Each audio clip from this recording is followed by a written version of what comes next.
All right, everybody, welcome back to the Move podcast. We're talking about stage one of the 2023 Tour de France. And as has been the case, actually, this is a good question. So we've done 7 seasons of this. Has Alain been with us the whole time, or maybe a year lot of 2? Them? Yeah, so 6 of them. Anyways, let's cue Alain. This is the French guy talking about a Basque town. Alain, where do we go? Tour de France 2023, stage 1. Bilbao to Bilbao. Bilbao to Bilbao. Oh, that's good. That's good. Of course, like every day, joined by JB and George. Well, we got half of George. He's almost collected. I'm back. Well, I watched the show last night, George, and I was sitting here and I was a little worried. I didn't realize it was a big night. And as I was watching, and even Anna was kind of watching it, looking over my shoulder. She said, "Ooh, George is." Did I look rough? Yeah. Well, just a little slow on the uptake. Well, I'm glad you pointed out yesterday's show, because you did do some. You did state some things that were not actually fully true. I know. We're calling you. I know. We're gonna heavy. get to. I want to save that for the end of the show. Okay. For those who watched or listened yesterday, it was a sensitive moment, and George and I reflected on it, and I have an update. So I'm going to get to that. And just point of clarity, since I said half George, if they didn't hear the preview show, he just had his big 50th birthday. Correct. Which yeah. anyone knows, that is a blowout. Thursday and night. went right from that party to here. Yes. And then you go into altitude and all that. It's like, whew. Yeah. Today's show brought to you by Montcush. But by the way, was Sully at the birthday? He had to be at the birthday. He was, yes. Yeah. So Sully is an old friend of ours. He's been on this show before. Of course, is famous for OxyClean, and he did a shtick on our show one time where he promoted products and jumped out behind the stage, and it was super cool. But he's got a new product from Montcush that's all about pain, right? And thank you, George, for pointing out that I've been in the gym and getting fit. With that comes a lot of pain. I mean, it's probably every month my back goes out or something goes out, and I'm turning to Montcush for pain relief. The backstory on this and his own personal journey was pretty amazing, because he was looking for some alternative therapies for his family, which was, I think it's amazing. I don't know, how all this works, but Sully's got hundreds of acres up in Vermont. They do this. The process is apparently next level, and the pain relief, which so many Americans, so many people around the world really suffer from. I know you're a big user, George. You might have needed some yesterday just to roll it around on the face of the head. I've actually been up to the farm. It's a spectacular place. I've watched the process. Super high tech, natural process, and the stuff works. Yeah, right. Goes to work almost instantly. Soothing, cooling relief. Absorbs quickly, which is, a lot of people. And here's the other one: no stain and no stink. Sometimes these things like going to get on your clothes, or you walk around town and people are like, what smells? It's got none of that. And as we said, George does swear by it. If you're in pain, get to Montcush. That's MONTKUSH.com. Use the code THEMOVE. That gets you 30% off. This is what it looks like if you're looking at here. There's the flow code up on the screen as well if you're watching. Again, that's Montcush, MONTKUSH.com. Use the code THEMOVE. That gets you 30% off. Today also brought to you by Roka. This is our go-to shade. Whether you're on the bike, on a trail run, out hiking, golfing, doesn't matter. The lightest product out there, no slip, the best optics. And I have another update on when it comes to Roka, because the old man yesterday at dinner, the new old man, kept borrowing my reading glasses because I think you were trying to place some bets on the race, which we'll also get to. But he kept borrowing my readers, and then today he asked if I had an extra pair of Roka 2.0 readers, and I did. I always travel with my pair, which you always see in my hand, and a backup pair. And I gave the man, he's got them right over there. I gave him with the case. Matte black, which actually I kind of like better than the ones I wear. George, those are my backup. There's no backup correct. to the You've backup. said it many times. I got to give these back. I got it. I forgot mine at home. But. And I would love it if they came back not scratched.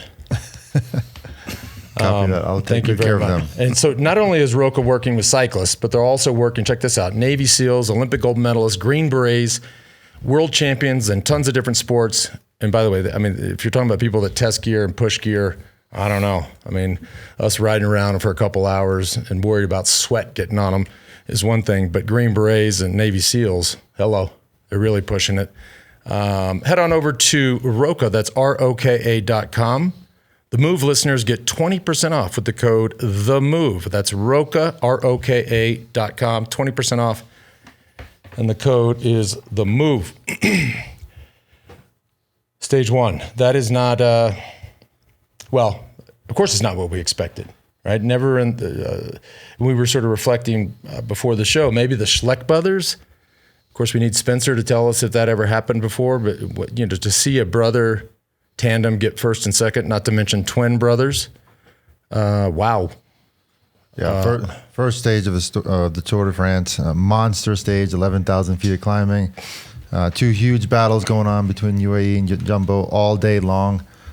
Breakaway going from kilometer 0 and just inadvertently getting caught by teams just battling for position. Nobody was actually chasing the breakaway, but they caught him with 75 kilometers to go, which indicates how hard they were going and how hard and stressful the stage was. Before we get too much into the winners and then the GC battle, in general, I'm dying to hear your thoughts, Lance and George, on what it'd be like to start the Tour de France with, that kind of stage, as opposed to your era, which was prologue often, or a sprint stage was likely the first stage, but not this kind of an animal. Look, I think there's a couple ways to look at it. Any stage 1 of any Tour de France is nerve-wracking. It could be a very straightforward, basic prologue. You're nervous, right? It's the start of the tour. A prologue is an opportunity to either lose time or take time, but everything has to be right. The warm-up, knowing the course, and it just has to be optimized. Or if it's just like we typically did stages that were, maybe field sprints if in our day and age, but you're still nervous, right? The pace is higher, everybody's quacking. But the thought of doing a stage that has, and we have Wout van Aert's Strava file that a lot of these guys upload right when they get to the team bus, to think about a stage, the first stage of the tour, 11,000 feet of climbing, 3,300 meters of climbing on day 1. That's a beast. And look at that if you're watching. Unbelievable.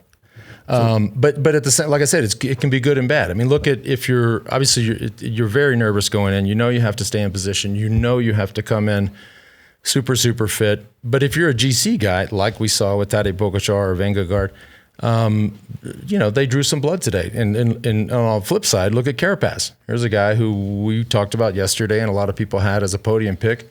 He lost 15 minutes. So on the other flip side, to your point, yes, very stressful.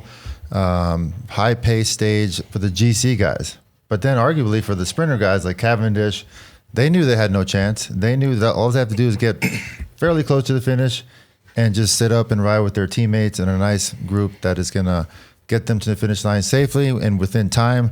So in a lot of respects, the stage was actually probably a lot safer than a typical Tour de France first stage, because you don't have all the sprinters up there battling it out all the way to the end. You had, as we saw, 15 guys going to the finish line at the end, and groups scattered the whole way. But 100 guys, half the peloton, over 100 guys today, knew they had zero chance to make it to the finish line, stayed out of the way for the most part.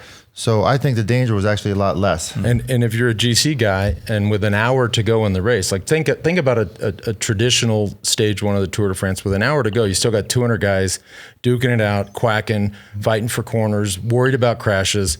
We looked an hour to go. I had it at 45, 50 guys. So if you're a GC guy going, all right, this is totally stress-free. Yes, you had to be in position for the final 2 climbs, but you didn't have anything to worry about. I mean, this was not like a typical day where I would have been on the edge. Well, I would have been happy to get him to 30K to go and probably sit up on that second to last climb and not worry about risking my life in the last 5 kilometers. So that was my point with the sprinters and the classics guys today. By the way, I want to be on the record. Mark Cavendish, I thought he looked great. I mean, he just not that he was trying to do anything, but just looking at him, he looked comfortable on the bike. He looked lean. Of course, you guys are funny too, because you both comment, "Wow, he's looking lean. He's looking lean." The rest of us are going, all these MFers look lean to me, right? So you guys are definitely picking out different things, their position, how they look. I've raced with Cav for a long time, know him so well. He looks so good, and he knew he didn't have to make it to the finish line. He just was riding in the back, being very safe position, just taking advantage of this stage one that wasn't made for him. But I could tell the guy just looks super, super good. Mm-hmm. In the GC battle with Pogačar and Vingegaard, there was tiny, tiny question marks on Pogačar because he hasn't raced as much. Just what we saw today at that little glimpse at the end. Yeah, not really a question mark, is it? I know Lance pointed out on that second to last climb, or even the last climb, he was smiling or laughing at one point, and everybody else is completely on the limit. The guy is just a motor, and he seems to always be joyful and happy and stress-free for the most part, even though it's the first stage of the Tour de France with everything to lose. He's up there just having fun, it seems like. Very different approaches, I thought. Obviously, Team UAE got first and third. Both, by the way, both Yates and Pogačar posting up at the finish line.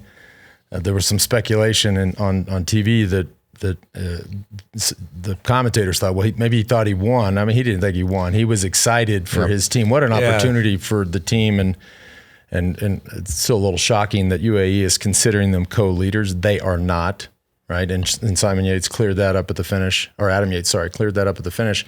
But just you see Pogačar's enthusiasm for his teammate and his team. So there you have that approach. And then I saw Jumbo that I thought they raced incredibly smart. Yes. I even at the top of one of the climbs, Pogačar looked back and wanted Vingegaard to pull through, and he just said no. I mean, he's very calm. Wout van Aert, very calm.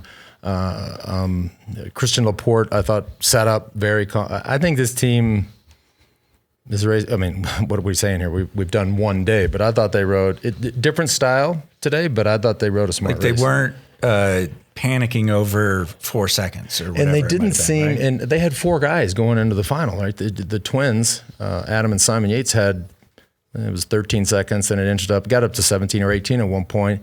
They were not trying. I mean, you would have to think with 4 guys, they bring them back, especially. I don't know. You got 2 brothers and a final of the Tour de France. They know each other, better than anybody else in the world can know each other. Those guys are going to give everything they have, every last bit of energy. They're not going to save anything for the sprint.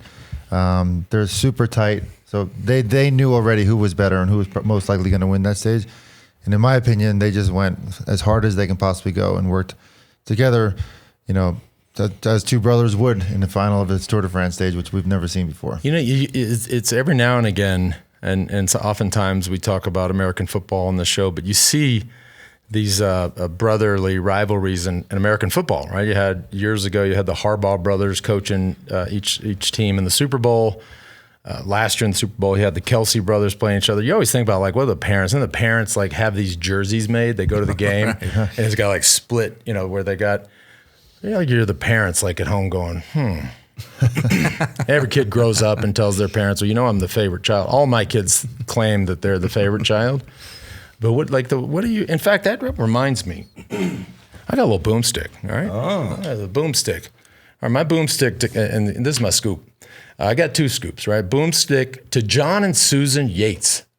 Nice. That's their parents. Love it. Hey, John and Susan, congratulations. I don't know what the hell y'all were thinking at home, but that must have been fun. I did get a little scoop. Obviously, Adam Yates, the winner. His brother Simon, second. Apparently, was cramping really bad at the end. Simon or Adam?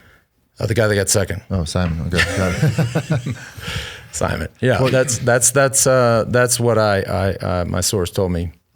So in a typical finish like that, with 2 guys on different teams that obviously aren't brothers, 18 seconds on the chasing group behind, 1 kilometer to go, you're going to start seeing a lot of playing around, and one guy sitting on, one guy not doing as much work. We saw right away Simon at the bottom took a 400-meter pull from 1K to go to 600 meters to go. Basically led out Adam and then tried to get back on the wheel and obviously couldn't hold on to it, but they knew what they were doing, and I'm sure they were incredibly excited to be in that position. Crampies. We used to say that all the time. We should probably segue into our anti-crampy thing. Are you not ready? We can wait. No, I'm ready.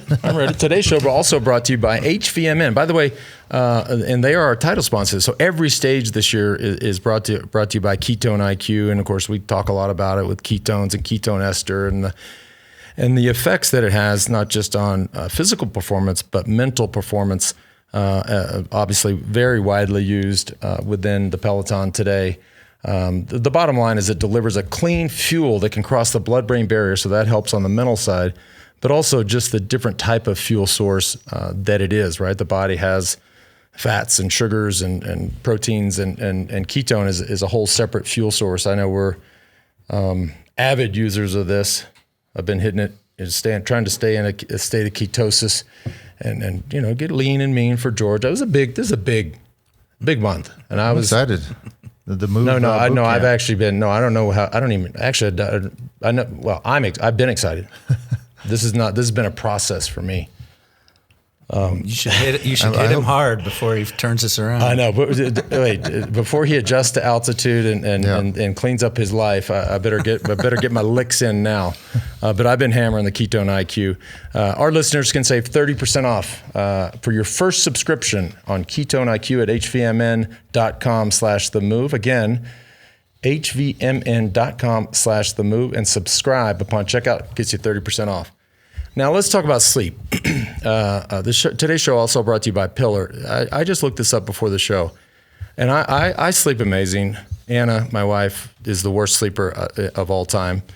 But the stats will tell you that 1/3 of all Americans struggle with sleep. Now, if I get a bad night of sleep, it's awful. And you get a couple in a row. There are folks that struggle nightly, right? But George, how was your sleep?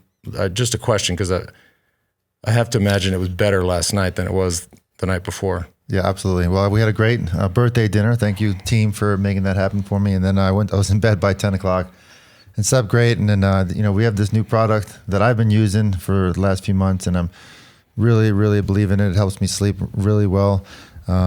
These guys are from Australia. The Feed got behind with their exclusive provider of this product here in the United States. And it's just a great product, Pillar. Does it work? I mean, love it. Because you got the Oura ring, so you're testing this. You're telling us if it. Yeah, it works. And then, when you have those really super hard workouts, sometimes you have those random cramps at night that wake you up and you can't get out of it. This is not happening anymore when you take this product. And here's the other thing. I looked it up. So it's only $1 a night. How about that? A third of Americans struggle with sleep. So that's over 100 million people. For right around $1 a night, you can work towards better sleep. That's pretty crazy. Huh? For sure. $1 a night, can't go wrong. And I know you like that kind of that data point. George perked up. He's like, whoa, just $1? So if you want to sleep stress-free, just like George, head on over to thefeed.com/themove. Again, that's thefeed.com/themove. And if you're just looking around George's Instagram and he's wearing his bike helmet, you'll see the big Feed logo on there. Again, thefeed.com/themove. That gets you 20% off Pillar, and use the code THEMOVE. All right, last one of the day, Ventum. We talk about it a lot. By the way, I saw your custom. Are you just messing with me now? You outside of the garage, you left your custom Ventum NS1 just sitting there. Yeah, I just wanted you to see it at your house. No, I walked out to drive realize down. That you don't have a custom one yet. Yet. I made a point of that. I saw he just had it sitting there right on my way out the door. Kind of rubbing it in. I noticed that. Yeah. It's the thing just looks good. But as we alluded to earlier, we had this issue yesterday. Of course, George and I took our NS1s to Italy, to Tuscany, and we rode all these roads over there, the white roads of Strade Bianche, which, separate subject, are incredible. And the bikes handled amazing. The setup of the whatever we did with the bike and the wheels and the tires was perfect. The things were just absolutely perfect. And if y'all watched yesterday, I had this thing where I said, I came in not very fit. I was excited to go, and I started getting better and better every day, but I was out of shape going in. And as I recalled it yesterday, I recalled George saying, if you just lost 5 pounds, you'd feel a lot better. And I was pretty sure about it. And so we had George's birthday celebration with the whole team last night, and he said, I didn't say that, And so I was like, so we were trying to remember how it all went down. And I said, well, you know what? Hang on. You might be right. You might be right. I said, maybe I said, if I could just lose 5 pounds. And he goes, yeah, that's what you said. But I've continued to think about it. I have too, and I have my side of the story, but go ahead. No, so this is it just is a question for the listener or the viewer, right? What's worse, right? It doesn't feel good when somebody says to you, if you just lost 5 pounds. But here's the way I recall it now. I go, and this thing about it, folks. I said, if I could just lose 5 pounds, and the friend on the other side of the table, what are they? A friend says, don't worry about it, don't need to. He goes, Yeah. It almost feels worse as I've reflected on it. It's like the closer you are, like spouse being the closest. The correct answer is no. You look great. Yeah, exactly. Do I need to lose weight? I mean, the person you're supposed to say, I don't remember no, you look that great. part of the story. I do remember giving you a kit, and you go, "I need to lose 5 pounds or so to get into this kit." I think I might have said, "Okay, sounds good." No, Something that's like not what you that. said. Along those lines. No, it's the other way to think about it is it was a pile on. I was sort of piling on myself, and you just piled on that. Anyways, we did. Thank God I had the NS1. It saved me a lot there. I'd love to go back at some point, take that bad boy back. And of course, they have the GS1, which is just getting rave reviews on the gravel side. Awesome team, awesome customer service. For our listeners, you get 10% off if you head over to ventumracing.com/themove. That's ventumracing.com/themove. Use the code WEDO. WED. Anybody looking for a new bike? This is where you go. WEDU is the code. Gets you 10% off. And stick around for the later in the show if you're interested in getting a free Ventum. We'll have some details on that. Yeah, we have trivia. Yeah. Now, normally we would probably not talk about the polka dot jersey after stage 1. I just assume we never talk about it. Now we have to. Now I'm cool to talk about it today. Because Nielsen Palace is in the polka dot, an American, and I'm guessing this is going to be an objective of his. Well, I don't know if it's going to be an objective for the whole tour. I mean, obviously today with what happened with Carapaz, now they don't have many GC aspirations, and hopefully Nielsen gets even more of a free card to get results. But today, just rode at the front the last K or two of that second to last climb, which is a really hard climb. I thought that was impressive. Very impressive, and still won the sprint. Clearly, he had that planned in his head to do, and pulled it off. Was in the polka dot jersey in the Tour de France. Pretty awesome. I mean, for EF, you have to. They invested a lot in Carapaz, and we, like I said at the top of the show, we talked about. I was curious how I certainly wasn't curious or thinking something like this would happen. Obviously, his Tour de France is finished. Like it or not, 15 minutes is 15 minutes, and no telling what the tail end of the crash will do to him or the effects of the crash. But for EF, now they have to. I mean, they're sitting around right now going, new game plan, and whether it's competing for stages or a polka dot jersey. Nielsen Palace, by the way, is an amazing rider. I mean, this incredible rider. I think he's more than just a guy that tries to poach some points in early stages for a polka dot jersey. I think he can win a stage. I think he can be top 10. I think you're right. And they have Uran, who can also win a stage and has been on the podium. He's still racing? He's still racing. He's been on the podium in the Tour de France, obviously. And I thought he always says he's going to retire. The fact that Carapaz got up, both knees were all banged up. Who knows what else was going on, and finished the stage, albeit 15 minutes behind.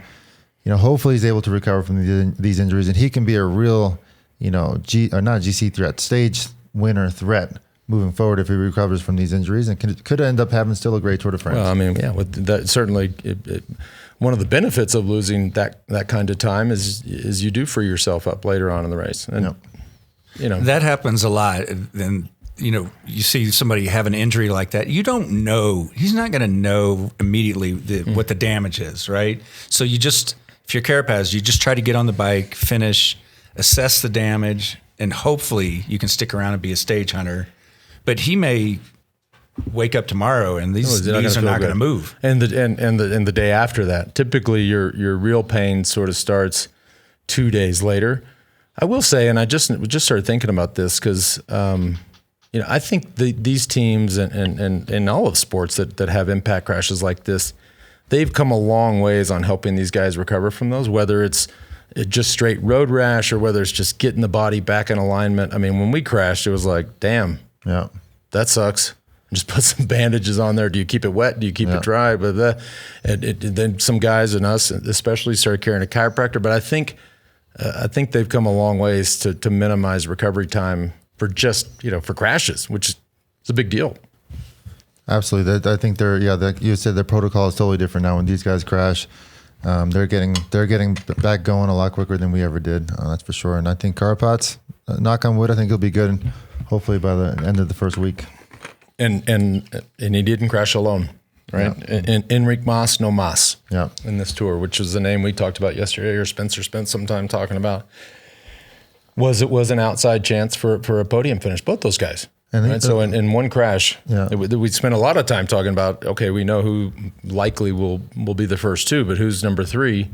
Well, 2 out of probably a list of 5 or 6 guys went away today. Yeah, let's be clear. You're in a crash at the Tour de France. You and I, it's happened to us many times, probably more for me than Actually, you. Actually, it hasn't happened that many times I to can me. think of a couple times for you. But you get on your bike as soon as you can. You jump on the bike and you get ready to go. These guys, they tried to do the same thing and realized something's not right here. So clearly, Enric Mas was super disappointed. The default is to get going as quickly as possible, and sometimes the body just doesn't allow it. How many times did you hit the deck? Everyone remembers the bag and grabbing the handlebars. Everyone remembers that. Do you recall how many times you actually? Well, let's. When I think about this, because I do sometimes, because folks ask me, I don't think about 2009 or 2009, 2010. I've forgotten those. Okay, we'll leave that out. So if you just go 99 to 05, yes, you had 2003 with the kid with the bag. There were a couple of other little tip overs, but that was about it. Am I missing something, G? Yeah, just a couple. Nothing really. Yeah, well, you always kind of just fall over if the field is crashing in front of you and you're braking as hard as you can and you can't quite get it stopped, you might tip over. That was about it, outside of 03. And then, George, you had 17 Tours de France. You never crashed out of a tour, did you? My first tour. The very first one? First tour, I landed without a helmet on, cracked my head open. Damn. 2 weeks in, so yeah, I didn't make that one. Damn. All right, let's talk about, we do have some fun stuff coming up, by the way. Our friend Joe Natoli is back. Yes. But let's talk about stage 2. Again, this is no cakewalk for the beginning of the Tour de France. Okay. Yeah, this is a super... I mean, you can just look at the line. Yeah. I mean, and I guess we should maybe be a little more descriptive for folks that are listening. Yeah, no, this is... I think it's so funny. We all look at these things and you're like, and soak it up. We all just get quiet, and the people at home listening on some podcast platform are like, "Are they still there? Hello, hello." Speaking of crashing, we segued into this course. I had one of the worst crashes of my career following this man going down the Jascabel in San Sebastian, which is a very technical climb. The climb itself isn't that hard. It's probably 5 kilometers at like 6-7%. But the downhill is super, super fast. And I think we were just trying to catch back up to the first 5 guys. And I was following Lance, and I slid out in this corner, and I went, 40 miles an hour into a guardrail. It was ugly, straight to the hospital.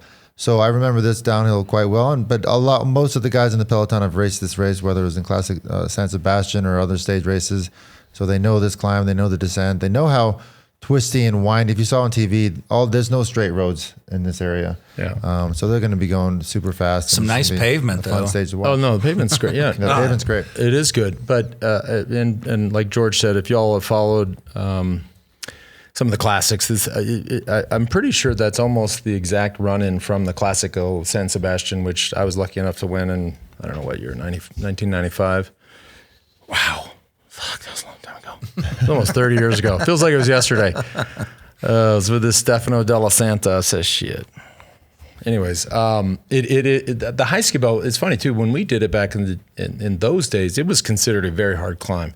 I think this peloton will go over this thing. You saw the way they went up some of these climbs today. Speaking of that, one thing that I looked at, if the slide we looked at yesterday was accurate, in that this was just as steep and just as hard as the Mur de Huy. Amazing the difference between April and July, right? If it was that steep, they looked a lot faster and a lot easier than they do in it. I think the peloton this time of year, the people are just that much stronger, that much lighter, that much faster. That didn't look like it. Looked a lot easier than the Mur de Huy. Now we're going off a slide here that may or may not be totally accurate, but back to tomorrow. It used to be a really hard climb. I mean, it would be full selection. Then you'd have this technical downhill. The one little thing, and if we pull the slide up again, once you descend off this tricky descent of the Heiskebel, there's see that little blip right there? Right, with 4 or 5K to go. That was always a really decisive point in the San Sebastian Classic. So if there's a group, I'll just call it right now, if there's a group of 10, 20 guys, 30 guys, maybe, well, with the strength of this group, it might be 50 guys, somebody's going on that little blip. It's tricky enough, and it's close enough to the finish that I think you go and you get away. Well, and it's just a question of if UAE really wants to keep the yellow jersey, or if they're going to let a breakaway go. Tomorrow is ideal stage for a breakaway, but it is the second stage of the Tour de France. There's still full teams out there being able to control. So it really just depends on what the UAE and Jumbo do tomorrow. Boy, it is just two teams, isn't it? Watching today, God, it's crazy. I mean, in Ineos just, I guess Ineos really started this new modern trend, but it's two teams. Yeah. Crazy. All right. We said Joe Natoli is back. He's coming out swinging this year. Those of you listening, he does some graphics about our team. And this is funny. It's for those listening. It's the crack that tour, go forward, move ahead. Which, if you're our age, that's the Devo thing. We are really aging ourselves on this. Even George. But look at this. There's the We Do team in the Devo hats, which is funny because on our team, Courtney and Colton, both much younger than us, were like, "What is this?" That's a Devo hat. Very much a generational thing. Well, and here's the other thing. We were at dinner last night, of course, for George's B-Day, much more subdued than the actual birthday party, but we were talking to Liz, who I think saw what you saw Duran Duran in Austin just last week at the new Moody Center, and you were having a conversation with Cam Cushion, and we saw Duran Duran, and Cam was like, "Who's that?" I mean, they're fucking selling out the Moody Center. I don't know. There's probably 20,000 people there. It's huge. These kids. I mean, kids these days. These kids these days. Okay. I was looking at you. No. And we've got some other fun stuff before we wrap up here today. It's probably worth being transparent about how we got whooped in our bets yesterday, and I will say too. So I took Pogačar, which would have been good if the Yates brothers weren't off the front. But you know what? I had him too. If my aunt, never mind, I won't say that line. And took a long shot on Wout van Aert. And at dinner, I was just looking through the odds. I did sneak in a bet on Gourmet, who did not look good today. So I was 0 for 3. So I gotta make a run tomorrow. I should mention at dinner last night, maybe it was because Spencer was there, Spencer Martin, who works on our Outcomes show and was on the show yesterday. But all of us started really geeking out about putting a little action this year. Like one moment I looked at the dinner table and everyone was installing some sort of betting app. Right. And nobody took Adam Yates. No. We all got burned on that first one. Yeah. But if you are interested in that, you should get a season pass and listen to Outcomes. It's pretty cool. All right. This is cool. I said earlier, if you want to win a Ventum NS1, you can participate by answering these trivia questions. All you have to do is write in your answer, and that will register to win a complete NS1 at the end of the tour. So the trivia question today is, what is the highest mountain pass in this year's Tour de France? Oh. Highest mountain pass. Just send that to trivia@ventumracing.com. They know all that stuff's online, right? I know, but it's fun. And it gets you in the running. It gets you in there. Right? Yep. Why not? Why not? Shoot. I just told people how to figure it out. The internet. And we got some questions. Some comments first from YouTube from our preview show yesterday. Anthony writes, "So excited for this podcast. Appointment viewing, listening each day to go along with the tour."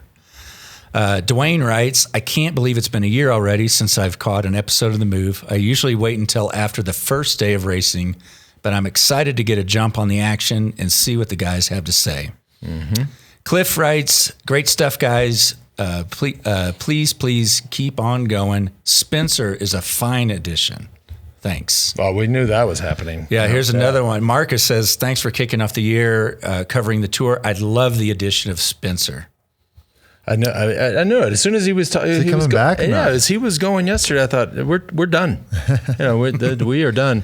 And his wife was watching. He told me, and she said, he said, "How do you think it went?" He's like, I was like, "What'd your wife say?" He says, "Oh, she said it looked really good." I was like, "Yeah, I think it was good, man. I think people probably nerded out on it, just like you were nerding out." And it was awesome. It's a great combo to have Spencer. Even just this morning watching with Spencer. Obviously, he's such a factual guy, knows the history better than any of us, knows the climbs, but he doesn't have like the insider's view like Lance and I have. So it was just a great combination to have him. And even if he's not on the show right now, we have access to him at all times. So it's a great addition to the team. We were talking about some climb yesterday in Switzerland, and while we were at dinner, and he said, you did that in the 2010 Tour of Switzerland. Yeah.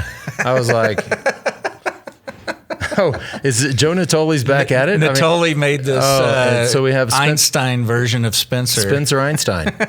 That's about right. But he's like telling me, and I said, okay. I don't even, this level of detail is amazing. It is insane. And then one other thing, I'll read one other comment because when we wrapped up the preview show yesterday, I go, we never mentioned Vanderpool.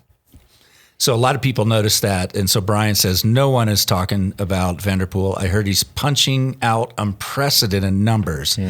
Also, I like Skilmos for third of the GC. Well, obviously won the Tour of Switzerland. I did ask Spencer about that yesterday because I don't know a lot about him. He with his analysis felt like the Tour of Swiss might have taken a lot out of him. He's a young rider.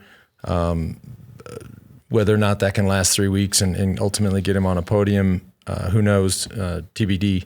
But what I told Spencer is oftentimes you see this with countries where obviously you have a rider like Jonas Vingegaard who's captured the imagination of an entire country. And we know, I mean, Denmark has a huge cycling history, and we saw the reception he got last year when he won.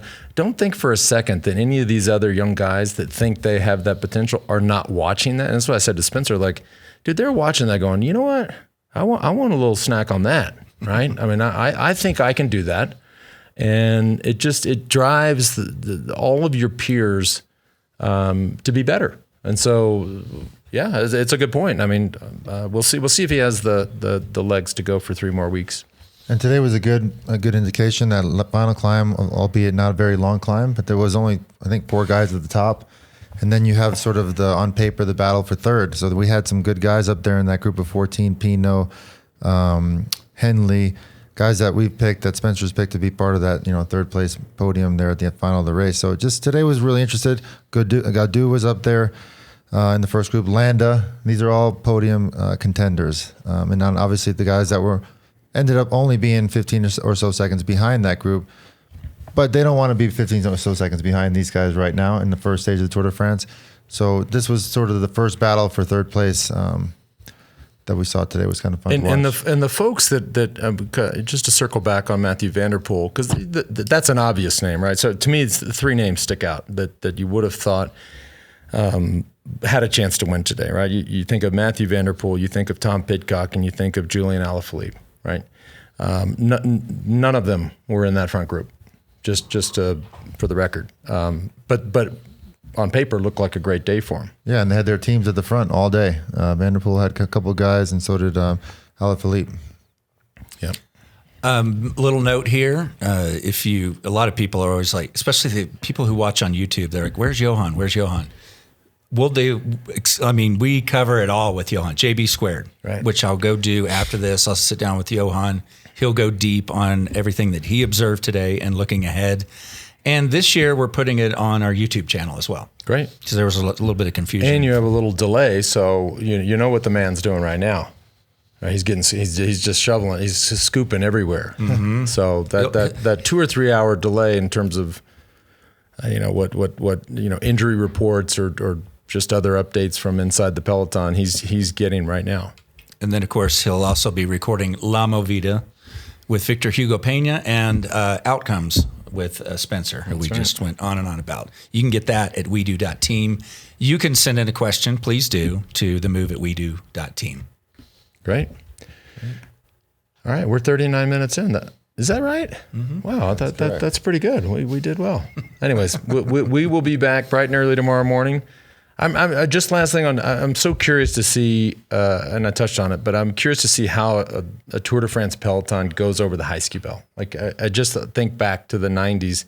We used to think about that thing like, damn, we got to get over the high ski bell. It was like a big climb. Yeah. I don't think it's going to look like that tomorrow. It'd be good to see what you and Johan say about tomorrow's stage. Whoa, you all right?